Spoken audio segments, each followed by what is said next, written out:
gozosos porque realmente creemos que Jesús está vivo, Él ha resucitado, ya no está en la cruz, no está tampoco en la tumba, y porque Él vive, nosotros también vivimos. Y esa es nuestra esperanza.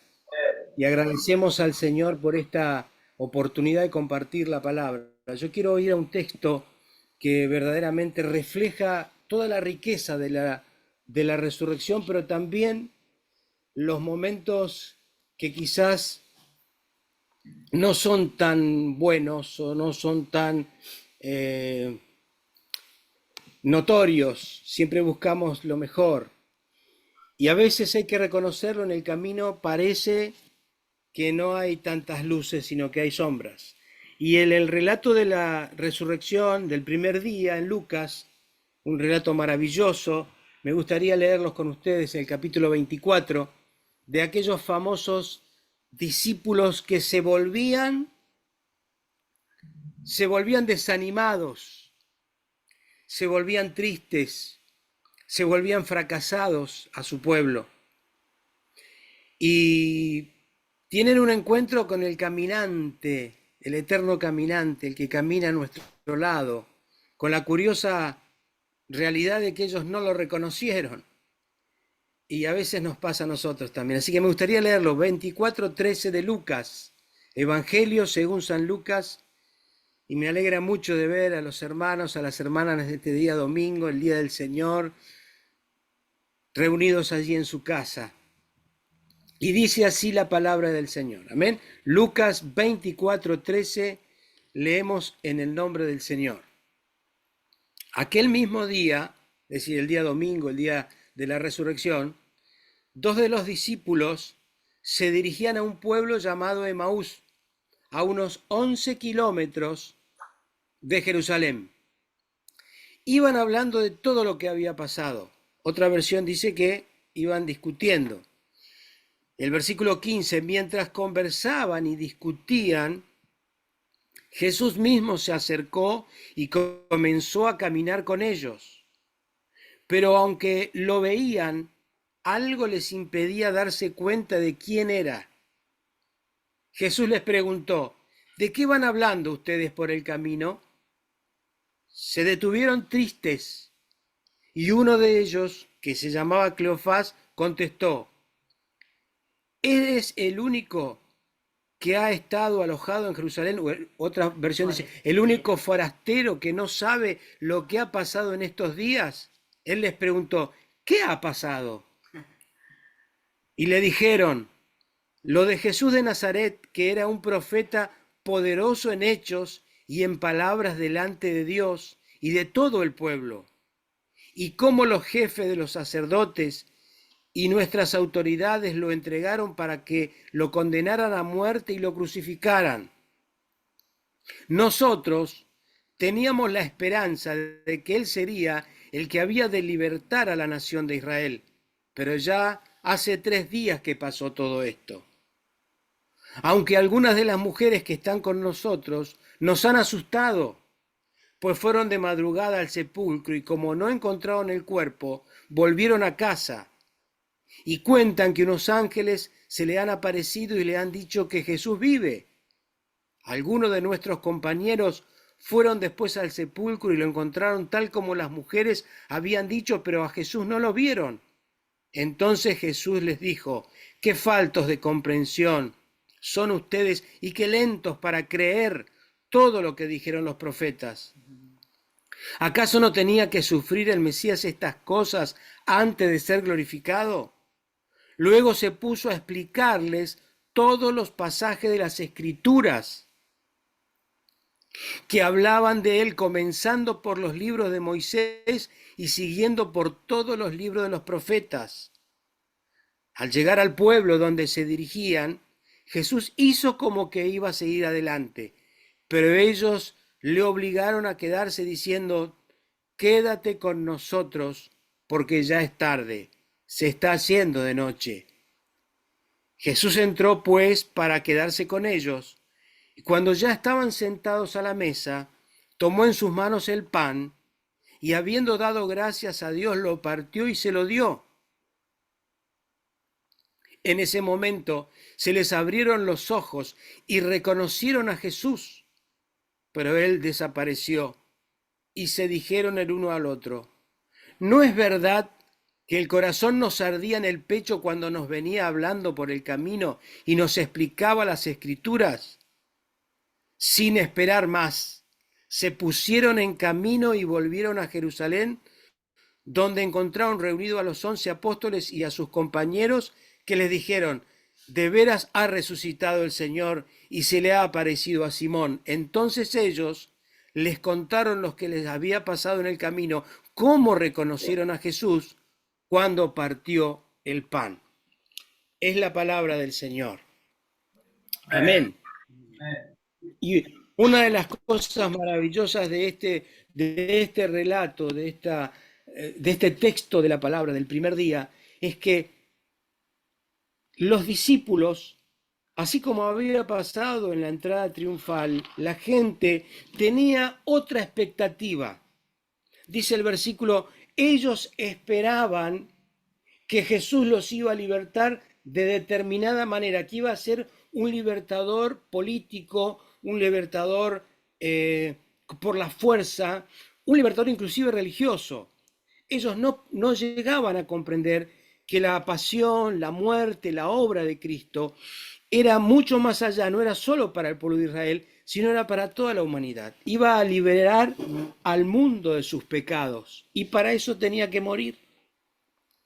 Pero como ellos tenían una expectativa que no se cumplió, ¿qué sucedió? Se desilusionaron, se desesperanzaron y volvían. O sea, es toda una figura el hecho de que los discípulos de Maús descendían desde Jerusalén, que era la ciudad más alta, a Emaús, que era un pueblo que estaba a 11 kilómetros, en descenso. Y siempre que comenzamos una etapa de desesperanza, de desilusión, de desánimo, cuando las cosas no nos salen como nosotros esperamos, empezamos ese camino de retroceso y de descenso. Tal es así, tan deslumbrados estaban con su propio ánimo decaído, que cuando el caminante, el eterno caminante que se le llama al Señor, siempre Dios toma la iniciativa, se pone a su lado a caminar, no lo reconocen, no logran reconocerlo. Ellos estaban discutiendo entre sí por qué no se habían dado las cosas como ellos esperaban y no lograron discernir al Señor. A veces en nuestra vida sucede lo mismo. ¿Cuántas veces nosotros tenemos una expectativa que las cosas tienen que ser como nosotros creemos que tienen que ser? Y por supuesto que muchas veces las cosas no son como nosotros esperamos que sean. Decimos muchas veces, hermanos, y me incluyo, que creemos en la voluntad de Dios, que queremos hacer la voluntad del Señor, que estamos dispuestos a entregar todo lo que haga falta para cumplir la voluntad del Señor. Y cuando el Señor nos muestra su voluntad, que evidentemente no coincide con la nuestra, ¿qué hacemos? A veces nos enojamos, otras veces nos desanimamos y nos ponemos tristes y nos agarra el bajón y comenzamos a descender el camino. En vez de seguir buscando la voluntad de Dios y aceptándola y tratar de entender en el Señor por qué suceden las cosas como suceden, que no precisamente son las que nosotros queremos, tomamos la actitud de los discípulos y empezamos a discutir. Y muchas veces discutimos con Dios. Y mire, hermano, uno de los peligros que tenemos que evitar bajo toda circunstancia es discutir con la palabra de Dios y tratar de razonar de que lo que nosotros creemos está por encima de la voluntad de Dios. Grave error, hermanos. Espiritualizamos las cosas, buscamos textos para reforzar nuestra postura y nuestra situación, pero bajo ningún punto de vista nos humillamos delante del Señor y decimos: Señor, ¿realmente me equivoqué en esto? ¿Será que yo tenía una expectativa que había creído que era de tal manera? Y bueno, y evidentemente a ellos les pasaba esto y no lo podían entender. Jesús con todo amor, siguió caminando con ellos. Fíjese qué importante que es esto. A pesar de que ellos estaban discutiendo entre sí, totalmente desanimados, Jesús, si bien les da un reto, les comienza a abrir las escrituras. Les comienza a explicar la palabra de Dios, la Biblia. Cuando llegan a donde iban, a Emaús, Jesús hizo como que iba más lejos y ellos le dijeron, Señor, quédate como forastero, como caminante. Era la costumbre, había que hospedar, albergar, recibir al extranjero, recibir al extraño. Y lo recibieron en su casa. Y no fue antes que en el momento de partir el pan, que es cuando se les reaparece Jesús y ellos se dan cuenta que era el Señor. Y en el momento que ellos se dan cuenta que es el Señor, se desaparece de su vista y ellos hacen esta reflexión tan importante. Dice, ¿no nos ardía el corazón cuando nos abría la palabra de Dios? Miren, hermanos, no hay sueño, no hay visión, no hay profecía, no hay revelación, no hay lo que se le ocurra que haya, sino solamente la exposición de la palabra de Dios. Cuando la palabra de Dios alumbra nuestro entendimiento, nuestra mente, nuestro corazón, revela nuestro estado, es donde se desaparece la desesperanza, donde desaparece el desánimo, donde desaparecen las posturas egoístas nuestras y vuelve a reaparecer el ardor por las cosas del Señor, la pasión por tener un encuentro con el Señor Jesucristo. Y eso es lo que tiene que suceder. Mire, inmediatamente estos discípulos que habían estado desanimados, desalentados, sin ganas de seguir volviendo atrás, se levantaron en la noche, cosa que no era aconsejable por los robos que había, por el peligro, y se levantaron inmediatamente y volvieron a Jerusalén a encontrarse con los discípulos y a contarles que habían tenido un encuentro con el Señor resucitado. Por eso que en este domingo de resurrección, en nuestra Argentina tan golpeada, en las situaciones tan difíciles que estamos viviendo, donde la mayoría de nuestro pueblo está en desesperanza, no hay claridad en lo que va a pasar y mucho menos en lo que está pasando. La iglesia, los que somos creyentes, los que hemos creído que el Señor no está muerto, sino que ha resucitado y que vive y vive por medio de su Espíritu Santo en su pueblo, es para levantarnos en esperanza. Es para levantarnos y llevar este mensaje de ánimo, no de ilusión, no de algo humano, sino de una verdad inalienable, que es que Jesucristo murió, resucitó y está sentado derecha al Padre y pronto viene.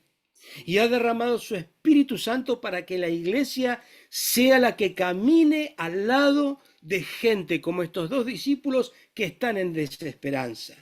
Gente que está necesitando que le partamos el pan en la mesa de la esperanza. Siempre que partimos el pan, reencontramos a Jesús. ¿Y con quién compartimos y partimos el pan?